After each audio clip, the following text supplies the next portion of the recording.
પ્રશ્ન એ થતો હોય છે કે સરકારના નાણાં આવ્યા પછી એના 100% જો વપરાય તો એ કામ ટકાઉ થતું હોય છે, મજબૂત થતું હોય છે. પરંતુ એની અંદરથી જો કોઈનું કોઈ 2% આ લે, 3% આ લે, આવી જો ગીધ વૃત્તિ રાખે, એને ગીધ વૃત્તિ કહું છું, તો પછી એ પ્રજાના નાણાં છે એનો ઉપયોગ સારો નથી થતો હોતો અને કામ પણ સારું નથી થતું. મને નગરપાલિકાના વહીવટદાર, મામલતદારશ્રી, ચીફ ઓફિસર અને એમની સમગ્ર ટીમ ઉપર ભરોસો છે કે તમે આ કામનું 100% ગુણવત્તાવાળું કામ કરાવવાનું કરશો, આવી મારી અપેક્ષા પણ છે.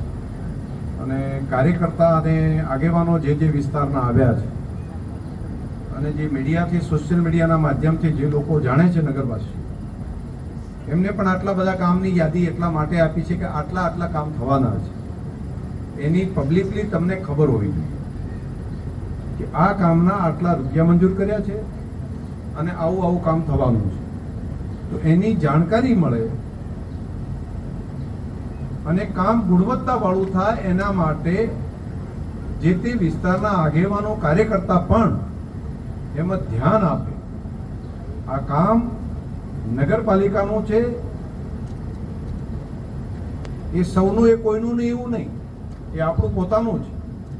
એનો વહીવટ, એનો ઉપયોગ આપણે કરવાનો છે. એ રસ્તા ઉપર આપણે ચાલવાનું છે. એ ગટરની વ્યવસ્થાનું ધ્યાન આપણે રાખવાનું છે. એ પાણીની પાઇપલાઇન નખાય છે એનું ધ્યાન આપણે રાખવાનું છે. તો આ બાબતમાં પણ જરા સજાગતાપૂર્વક પૂરી ટીમ ધ્યાન ઉપર લે. બીજું, કોન્ટ્રાક્ટર કોણ છે, એજન્સી કોણ છે ભાઈ?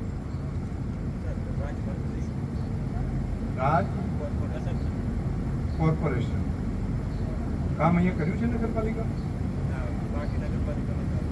અહીંયા આગળ કોઈ તમારી પાસે એક પણ રૂપિયો માગે એજન્સી વાળા પાસે, સીધો મારો કોન્ટ્રાક્ટ. પણ કામમાં જો કોમ્પ્રોમાઇઝ કર્યું તો બ્લેક લિસ્ટમાં હશો. ભારત માતા કી બંને બાબત, કામ એનું ગુણવત્તાવાળું પેલા થવું, જાહેરમાં જ આવવા. કોઈ મુશ્કેલી પડે તો મેં કરું, કોઈ નહીં માગે. મને મારી ટીમ ઉપર ભરોસો છે, કોઈ કંઈ નહીં કરે અને એક પણ રૂપિયો તમારી પાસે કોઈ માગશે નહીં. પણ તમે જો કામ ના કર્યું બીજે ક્યાંય નહીં કરી શકે. તો એ કામની આ ક્વોલિટી પણ થાય અને લાંબા સમય સુધી આ કામને આપણે આગળ વધારીએ.